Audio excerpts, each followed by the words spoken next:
Hello there, and happy Christmas to you from all at New Road Baptist Church. And we know it's a very different Christmas to normal, but we still gather together to celebrate the birth of Christ and the presence of God with us in this world, no matter how dark and challenging it might be at times. Now, in our Christmas service today, we have focused really on the story of the shepherds and on the nativity account in the Gospel of Luke. So if you want to read the reading that we shared together this morning, then it's Luke chapter 2, verses 1 to 20. And this video contains the address that I gave in that Christmas service. Now, one of the first things that you're taught in college when you come to start to preach and learn how to preach is that you're to focus really on the passage that is in front of you. Now, of course, you can link it into the rest of Scripture and draw on other verses from elsewhere in the Bible. But this concept of really trying to focus on the passage in front of you seems especially important when we come to the Gospels. So you're meant to take the story at hand in the Gospel of Luke, for example, and focus on that particular Gospel writer's intention. Because there's usually some differences between Matthew, Luke and Mark. And then when it comes to John, we find that that Gospel is in an altogether different place in many different ways. However, when we approach Christmas, this approach where we separate the Gospels out becomes nigh on impossible. But what we find when we look at it is that Luke focuses on Elizabeth and Zechariah and the son that they unexpectedly had, John the Baptist. And then Luke focuses on Mary and her side of the story. And then later, after the birth of Christ, we have the arrival of the shepherds after the angels appear to them on the hillside. In contrast, Matthew tells us about Joseph and his side of the story, and the visitors after the birth of Christ are wise men from far away. But what we do when we put together a nativity scene and a nativity play is that we mash all these two gospel accounts together, because it's nice to have a coherent and whole picture. Never mind the fact that we've got no idea how many wise men were there. We just know the number of gifts that they gave. Never mind the fact that they appeared a long time later, maybe 2 or 3 years after the birth of Christ. And never mind the fact that really there's no donkey in the Bible story at all. Yet still in all our nativity stories and nativity scenes, we tend to include a donkey. Now, recently James and Rebecca received a lovely sticker nativity that kind of highlighted this problem. In essence, the stable backdrop that came with it is too small. The shepherds, wise men, Mary and Joseph, plus animals, and the baby Jesus ended up rather crammed. A camel is hanging from the rafters.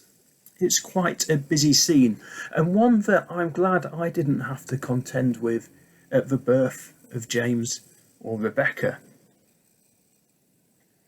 Anyhow, what happens with the nativity is that we mash together the gospel accounts to tell the story in one. And actually, in the end, I don't mind this too much, apart from the quaint, picture-perfect way in which it's often depicted, of course. I don't mind that it goes against what I normally want to do with the Gospels, in keeping them separate from each other a bit. Because through this, we learn different things about who the Christ child is. And all of these different things then are kind of beautifully put into some kind of cosmic and theological grounding by John's Gospel in chapter 1 that we often also hear at Christmas and in carol services. When we take all these accounts together, we learn a lot more about Jesus than we would from just one of the Gospels. Now, at first glimpse, there's quite a contrast between Matthew's wise men, magi or kings or whatever you want to call them, and Luke's humble shepherds that come to visit Jesus. This morning it's the shepherds that we've heard about, and they have the honour of seeing this heavenly choir, of having their work and sleep interrupted, and being the first to go and see the Son of God wrapped up in swaddling bands and laid in a manger. Now, if we think about the shepherds for a minute, we might want to think about shepherds in the Bible and in their cultural context. In their culture, shepherds were forgotten ones, really. They were outsiders. They were doing a line of work that was looked down upon. But we might remember that in Scripture, God is said to be a shepherd.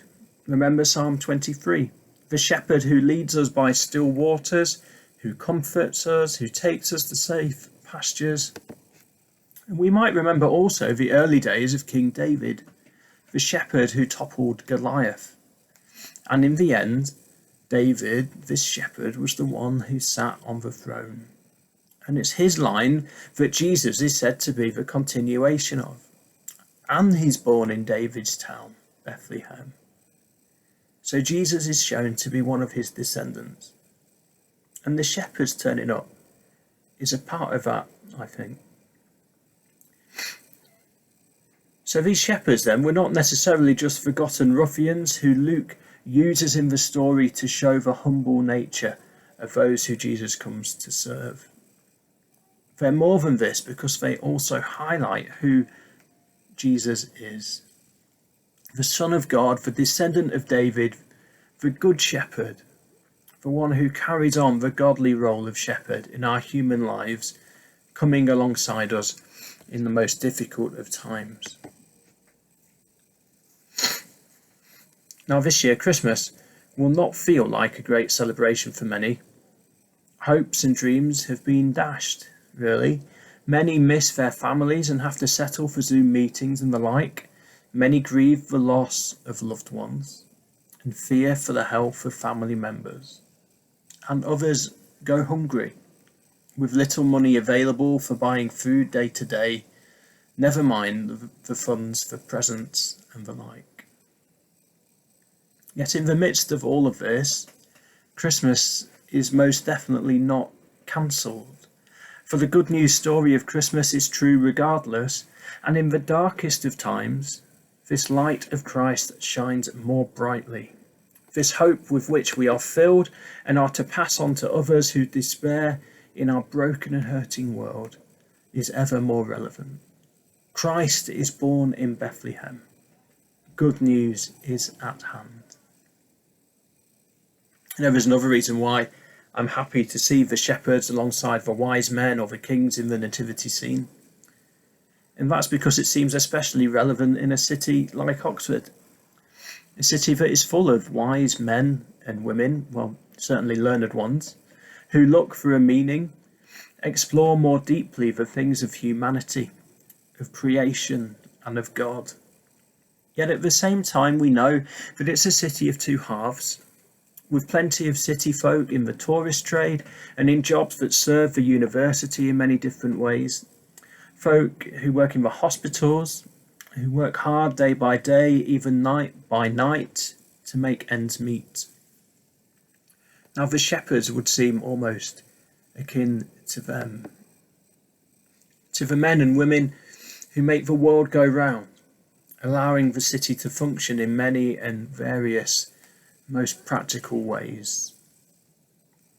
So as we look around our congregation, one that is blessed with ministers and theologians and academics, but also blessed with those who teach in schools and work as carers, blessed with students, with those who are now retired, it might be that we'd be tempted to place greater value on some rather than others. When it comes to things of theology, we might rely on the professionals. When it comes to things of faith, we can allow others to take responsibility. But remember that when Christ is born, it's the shepherds who arrive first. It's the shepherds who the angels visit on the hillside. It's the shepherds who leave their livelihood at risk in excitement of seeing the baby in the manger, of paying homage to the Son of God. Yes, the learned ones from far-flung lands turn up in the end, but it takes them a lot longer to get there. Whilst, of course, the religious leaders and scholars of Jerusalem don't arrive at all. It all leads me to wonder with whom the angels would share such good news today. If not the shepherds in their fields, maybe other traditionally forgotten, overlooked and unseen workers. The night shift shelf stackers in our supermarkets, NHS staff on hospital wards, the lorry drivers stuck in line waiting to get over to France. Folk essential to the daily provision of our needs in these the darkest of times, all who might hear the good news of the birth of the infant child, the Son of God, in a manger, who brings hope to this world in this, the most bleak of winters in recent years. And we too hear again the good news of Christ this morning. We hear the songs of angels reflected in the music we listen to. We experience the presence of Christ in those that we see on screen with us and talk to on the phone, those who we spend today with. And I hope that, like the shepherds, we would be able to respond wholeheartedly to this good news, the light in the darkness, such that we can be filled with the presence of God with us and share that presence with others, come what may. I wish you all a good and happy Christmas, sure of Christ's presence with you, even if it might not be as merry and cheerful as it normally is. And to those of you who are quietly appreciating a more laid-back year, then may you fully appreciate the time to know Christ's presence with you before the Christmas rush no doubt returns to us next year. Amen.